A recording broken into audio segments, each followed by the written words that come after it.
So like my remote is like freaking remote. Great. And yours is about to be too. Alrighty. Sounds like it.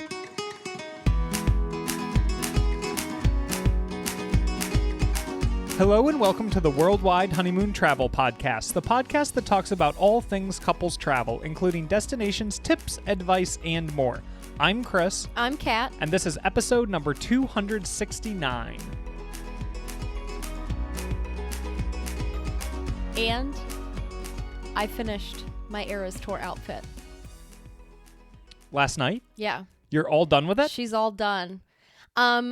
If you guys had listened, if you guys have like been here for a couple episodes, I know I was debating, like, I bought a jumpsuit online, like a black jumpsuit, cut out the, like, one of the leg things, because I'm trying to dress up as like the Reputation, her outfit for Reputation. And obviously I can't afford custom Roberto Cavalli, which is what her outfit is. So I was like, oh, I'm going to use glitter glue. And it looked okay. It was shedding a lot. It was shedding a lot. It was shedding a lot. Not just the glitter, but like I put like sequin, like other things on it too, and it just kept falling off, and it just wasn't looking great. So Christopher found something on Etsy, and I bought that. And then, but I was like, okay, I'm not gonna just wear that because it looks like it's supposed to be glittery, but it's not glittery. And so I was like, all right, I'm gonna use my glitter glue and paint glitter all over the snake parts so that it looks like red glittery. And I think it looks really nice now. You did a very nice job. Stayed between the lines. Thank you. It took a lot of patience. Yeah. Beautiful. Yeah. So you're all done? I'm all done. I'm done making friendship bracelets because last night I made like a couple more, and then I was like, okay, there's only so many bracelets I can wear. Like, I'm going to give them away, but like give a bunch away. But at the same time, there's only so many bracelets I can wear. Like, I don't want it all up and down my arms. What happens if no one takes your bracelet? They will. Yeah, but like what happens if they don't? They will. Christopher, are you like sure? You don't even know about the Eras Tour. I don't. Is it mostly children that trade them? No, like everyone does. And even internationally? Yeah. Okay. Yeah. One of my friends who's going with me is in the Stockholm Eras Tour Facebook page, and people are going to be trading friendship bracelets, so it's been confirmed. I also have a bunch of extra beads left over, and part of me thought about making friendship bracelets for the Olympics, because what else am I going to do with these beads? Everything needs a friendship bracelet. But like, okay, so for the Olympics, there's a big tradition of trading pins. But like, you go on the Team USA website, they're $10 each. I'm sorry, I'm not buying like...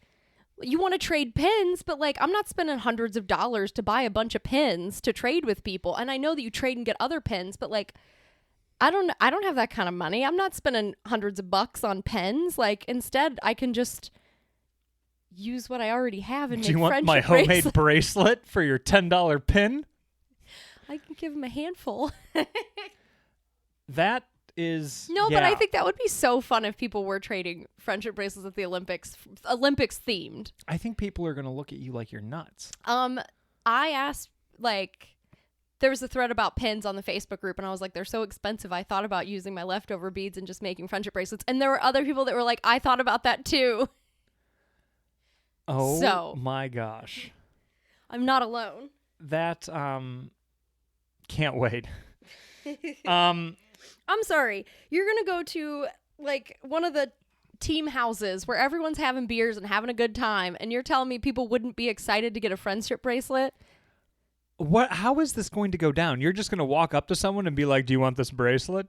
I don't know. Like, people have been drinking. Everyone's much more sociable after that. The whole point of the houses is to meet people, so I'm sure we'll like meet people, and I'm just like, "Do you want a friendship bracelet?" We'll see. We'll see how it goes. Gosh. I mean, you guys let me know. Do you think it's dumb? Christopher doesn't love the idea of friendship bracelets at the Olympics. I think it's a good idea. It's not that I think it's dumb. It's just like, I don't think every event needs a friendship bracelet. I don't know. Yeah, just the Eras Tour and the Olympics. What? I'm not saying we go to like our nephew's baptism or something and pass out bracelets. Like, it's a little different. That would be funny. Yeah. All right.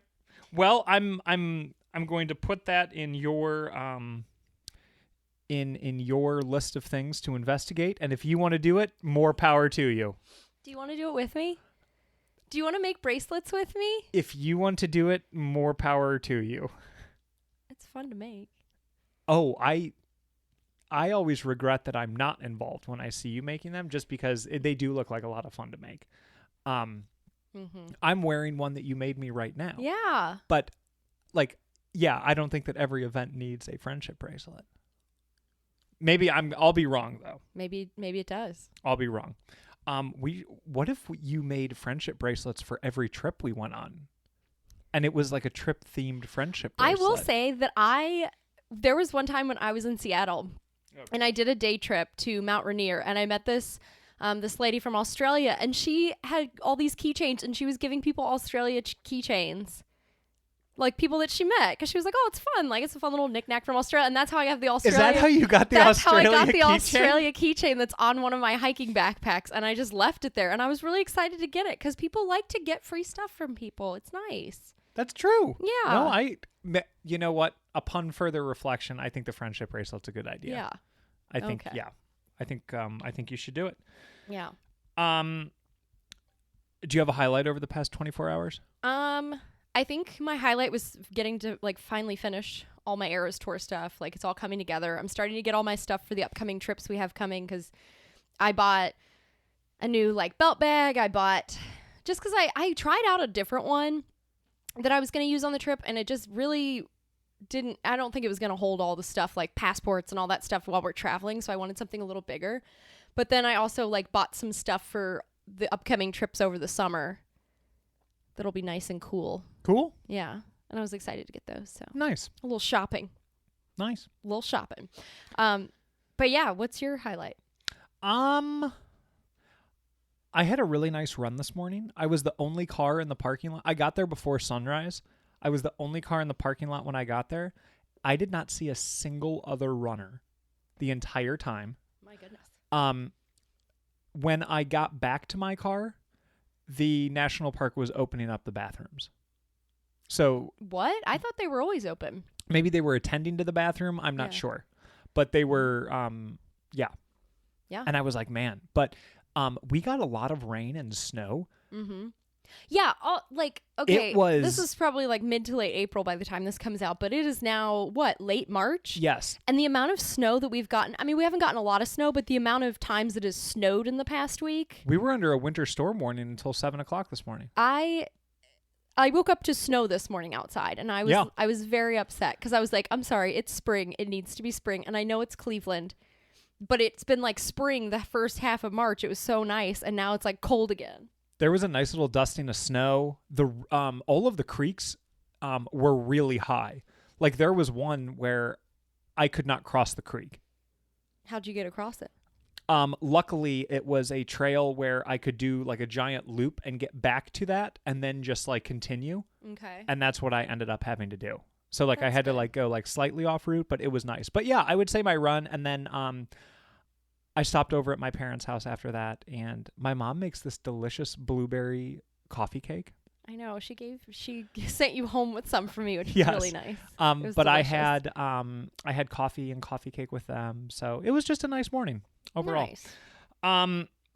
All right. So today's episode, we are continuing the listener submitted series. Yes. And the idea behind this is that we go through the continents, and we plan a 2-week trip for the other person, but the catch is that we have to go to places that neither one of us has been to. Mm-hmm. So this was a little tricky for me in Europe because, like I said last episode, you have been to a lot of places in Europe. So like even places that you have been to that I have not been to, we could not choose those places. Yeah. This week we're talking about Africa, and I will say we've been to, I think, 10% of Africa.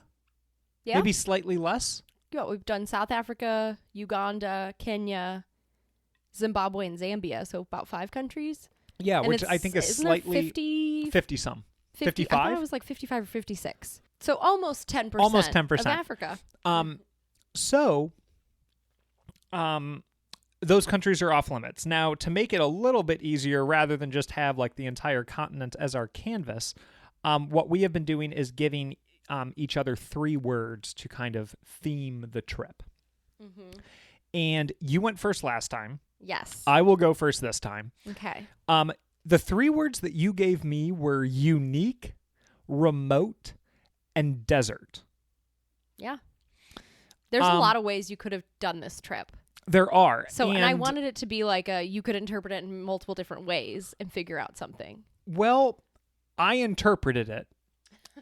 But I will also say that I think like my definition of remote is a little different than your definition of remote. Like, what is your definition of remote?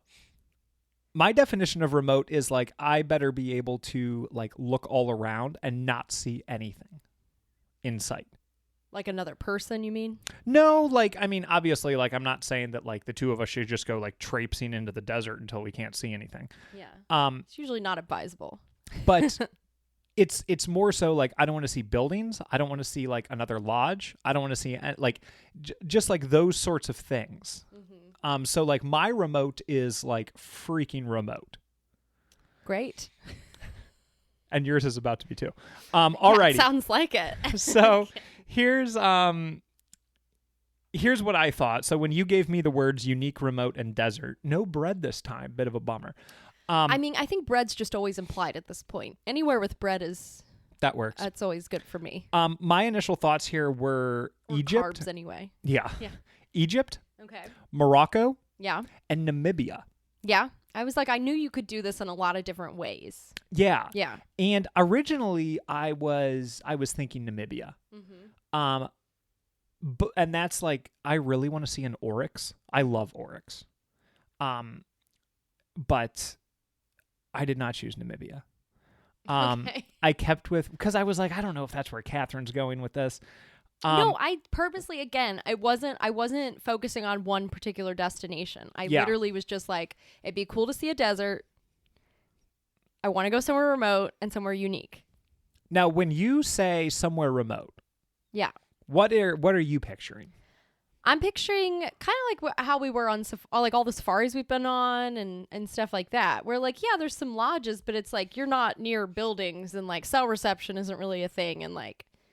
But you don't mind that there's like maybe like 20 or 30 other people. Sure, at the lodge. Like I don't expect it to be just the 2 of us in the middle of nowhere. No. Okay. Okay. Well, we'll see what you think about this then. Great. Now I'm worried. So, I'll start off with days 1 and 2. And this kind of hits the desert because I don't necessarily know if it's unique or remote. But days 1 and 2 we would be spending in Cairo. That's what I figured when you were like, it kind of hits the desert. Okay. Okay. And this is really, I mean, seeing the pyramids of Giza, seeing this Great Sphinx. Is that all the desert we're getting? Egyptian Museum and the different bazaars. There's your desert. Oh, dang. Did you want more desert than 2 days? I don't know. I was picturing like a night under the stars in the desert or something. A night? Well, you didn't. Stars wasn't one of your words. No, it's fine. You're doing great so far. Doesn't sound like it. I like it. It sounds like I'm crashing and burning after days 1 and 2. All right, days 3 through 9. I found a company called Western Desert Tours. Okay. Okay. So I am getting more desert. You're getting more desert. This is a direct quote from their website. Okay. Okay. And this also, I think, checks unique. Okay. This is the direct quote. This tour crosses into zones administered by the Egyptian army and requires special permits. Are we able to go? Western Desert Tours cannot guarantee that the necessary permits are granted and reserves the right to change the program at short notice. So basically, they could change it if you can't get the permits. Moreover, this tour includes some serious off-roading deep into the desert. For safety reasons, we do this tour only with a minimum of 2 vehicles. So what they're preventing like a vehicular failure. Yeah. Because like who's going to help you? Okay. To me, this sounds pretty freaking remote. It does. And it sounds like you're in the desert. But it sounded pretty neat. So, one of the stops here is Siwa. Mm-hmm. Are you familiar? I've heard of that on itineraries for Okay. Egypt. Yeah. It's in the western part of Egypt. It's completely different from other Egyptian culture. So Siwa is an area where originally there was little contact except with traders passing through. But it is well known for the Siwa Oasis, which is fed by springs and streams. Bur Wahid is a hot spring on the shores of the Great Sand Sea. Fatnas Island is in the middle of Lake Siwa, and it is a very popular area to enjoy the sunset and enjoy the evening. There is the Fortress of Shali, which is a mud brick fortress originally abandoned, get this, after a torrential downpour.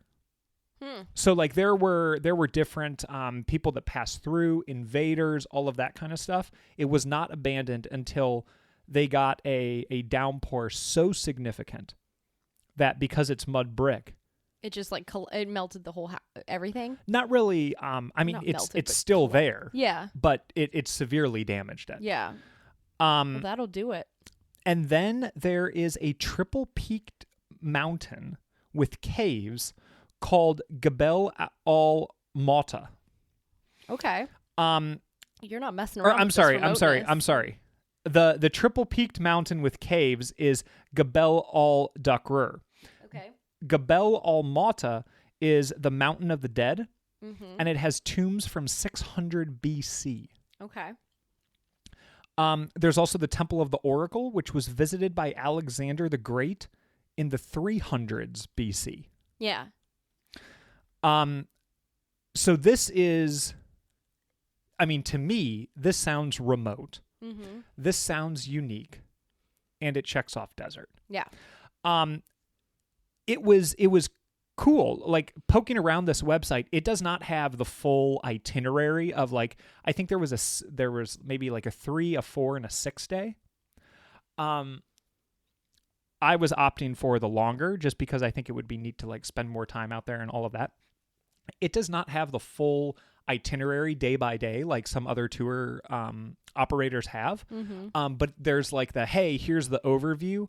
Contact us for further information. And then it sounds like, for example, like if there are not enough people that sign up for a tour that like would necessitate 2 vehicles, maybe you're not going on. You know what I mean? Because they need that minimum of 2. Okay. It sounds like a really, really neat opportunity. Okay. So, that was days 3 through 9. Okay. And like there's some travel like in there as well. I'm just not like breaking it out. Days 10 through 14, there's also going to be some travel. And now we are going to the southern part of Egypt for a sailing cruise along the southern part of the Nile. I found another company called Nile Dahabia Boats. 10 to 15 passengers on these boats. Okay. No engines. So you're sailing. Okay. So their emphasis here is like peace, beauty, tranquility as you're going down so that you don't hear like the of like a boat engine, right? Yeah. There are promises of visiting local villages and islands. Okay. The ability to visit temples and tombs that are far less seen.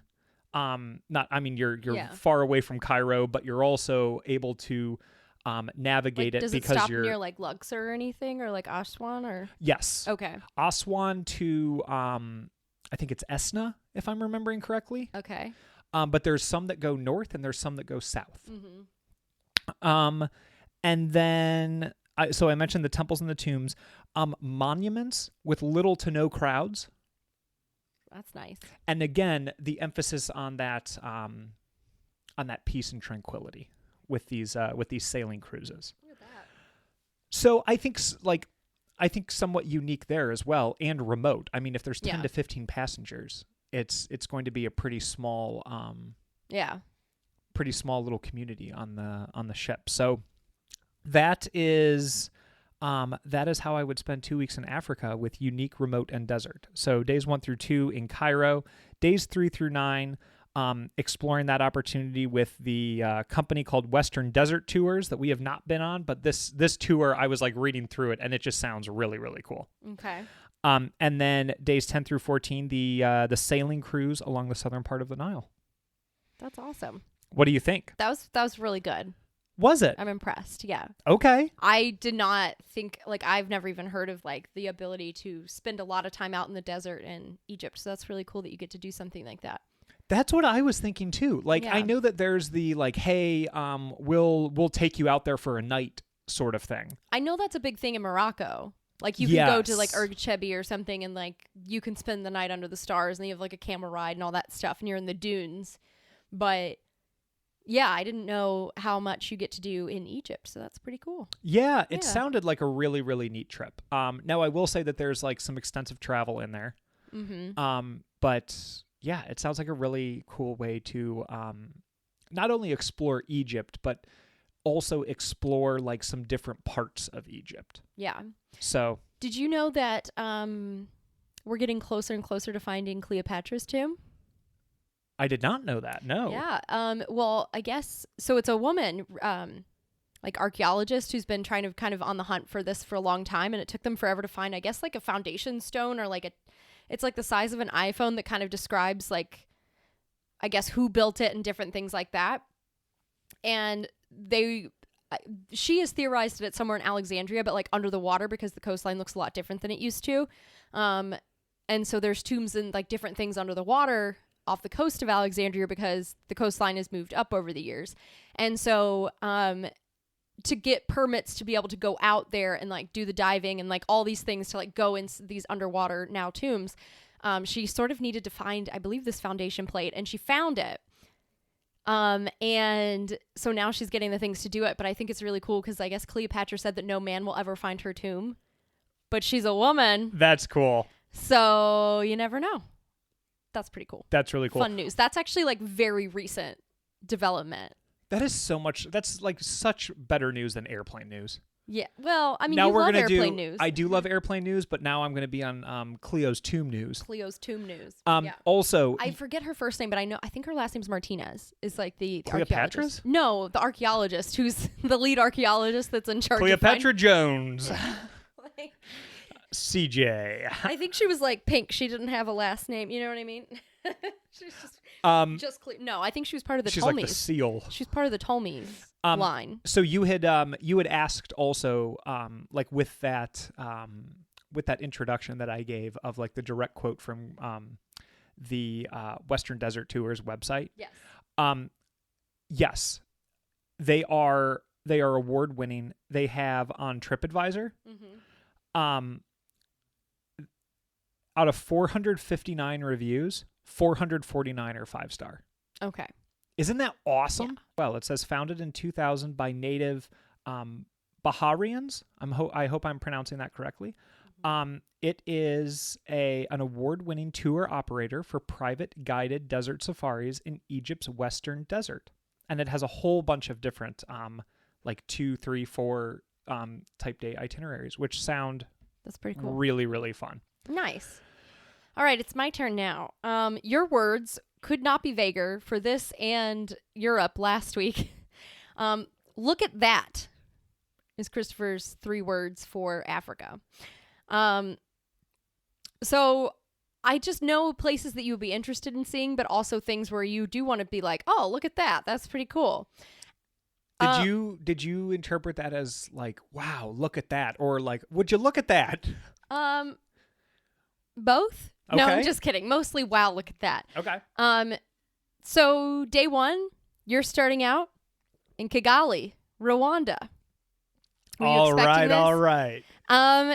So there's a lot to see and do in Kigali. There's obviously not, I mean, you only have one day, so you can't really do everything. There's the option to climb Mount Kigali, which I was like, that sounds like a plan for you, because then you can literally look over the town and be like, wow, look at that. Look at that. But there's also the option to go to a few markets. There's the Kimironko market and the Niamarembo market. Some two popular markets are fruits, veggies, different foods, and things like that. Some art galleries. Also the Kigali Genocide Memorial, which honors the 700,000 victims that were killed during the genocide that happened in the 90s. So there's the option to go do that too and learn more about the history of Rwanda and things like that. That's day one. You really only have time to do a handful of things. If you're going to climb up that mountain, that's going to be an all-day sort of thing versus going to the markets and the memorial and things like that. So really, because this is a quick itinerary, we're moving fast. We're going to two places, two countries. So yours are much quicker than mine. It's not super fast, but yeah. Okay. So day one, Kigali. Day two, we're heading to Volcanoes National Park. Yes. Okay? So we kind of staying near the base of the Virunga volcanoes. Okay. All right. Cool area. It's beautiful. Again, known for its mountain gorillas. Yep. So day two, you're just kind of making the trek out to this national park and getting settled in and stuff. Day three, gorilla trek. Awesome. We're going to do a gorilla trek here to go see the mountain gorillas, but in Rwanda. We've done this in Uganda. It was epic. I very much had a wow, look at that sort of thought while we were doing that. It was certainly a struggle. I don't think that this is going to be a lot easier either. Getting up there, but you do get to witness the mountain gorillas in the wild. I believe you get to follow the footsteps of Diane Fossey, because I believe that this is where she did do her gorilla trekking and studies and stuff. So day three, gorilla trek. Day four, it's kind of a choose your own adventure day. There's the option to, if you want to fork over the money, do a second gorilla trek. I choose a second gorilla trek. There's also the option to search for golden monkeys. I choose a second gorilla trek. You can hike up a volcano or visit the local villages. I'm going to choose a second gorilla trek. Okay. Well, if you're going to fork over the $1,500 per day to go, that would be $6,000 just for the two of us to spend 2 days gorilla trekking. That's before all of the tips and everything. Wow, that's everything. That is so much more expensive than Uganda. $6,000. So much more expensive. So that's why there's options. Maybe the golden monkeys. The golden monkeys sound like a great time too. So does hiking as well as visiting local villages. So it's sort of a choose your own adventure. We don't have time to do all of it. That's day 4. Day 5, we're heading back to Kigali.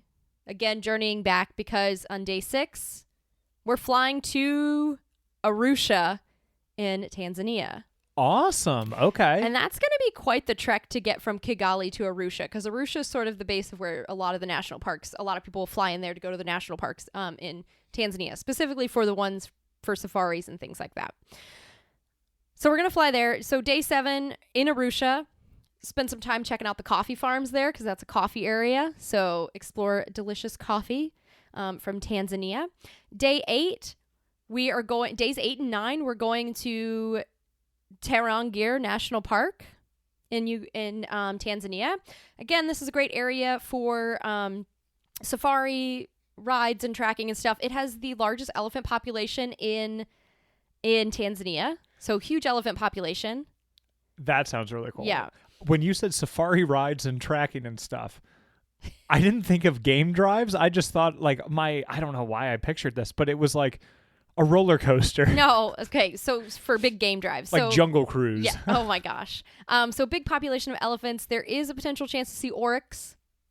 There are zebras, giraffes, water bucks, hyenas, leopards, lions, buffalo. You can see 4 of the big 5 here potentially. They don't have rhino, but they have lion, leopard, buffalo, and elephant. That you'll get to see here. But spending 2 days going on game drives, they have bushwalks, things like that. Just really getting out into nature and enjoying the wildlife of an African safari in Tanzania. Days 10 and 11, you're heading to Ngorongoro Crater. The views. Wow, look at that. There's the opportunity to do hikes on the outside wall of the crater, so I think those would be some pretty epic views. Yeah. Potentially stay at a lodge, maybe on the rim of the crater would be really cool. Again, safari walks. This has such a dense population of wildlife because they're all sort of stuck in this crater area. So you could see the big 5 sometimes in one sitting at one time, potentially. You see tons and tons of animals. So much wildlife, the Big Five, all sorts of things. And yeah, just the views. So I think spend 2 days there in Gorgor Crater. And then the last 3 days of your trip, 12 through 14, we're heading to the Serengeti. Man, this is an awesome itinerary. And so in the Serengeti, there's lots of things you can do. Of course, the biggest thing is the Great Migration, going to see that. There is the Olduvai Gorge, or Olduvalu. My handwriting's terrible, sorry. Gorge, and it just has the oldest remains of early man. So there's something you can check out there. There's the opportunity to go to villages to see the Maasai people and learn about their culture and all their different things there. There are just some valleys and rivers. Obviously, you can watch some of the Great Migration crossing. There's some bushwalk opportunities. And then, of course, a hot air balloon safari, which I remember was so epic last time we did it, but it would be really cool to do it during the Great Migration where there's tons of wildebeest everywhere. Man. So to recap, day 1 is Kigali. Day 2, 3, and 4 is going to be Volcanoes National Park with a gorilla trek in there. Day 5 is heading back to Kigali. Day 6 is heading to Arusha. Day 7 is exploring Arusha and the coffee farm. Days 8 and 9 is Tarangire National Park. Days 10 and 11 is Ngorongoro Crater. And days 12 through 14 is the Serengeti. But that is my African itinerary with a look at that. Did I nail it? What were you picturing? As soon as I said look at that, I was like, Kat's going to choose Tanzania. Because really? I know, yeah. Because I thought about Botswana. I know that Tanzania is high on your list, though. So I knew that there was going to be a little bit of like authorship bias there. No, I wanted to do something more catered to you, but I was like, I feel like you really want to do for the next big trip to Africa is Madagascar.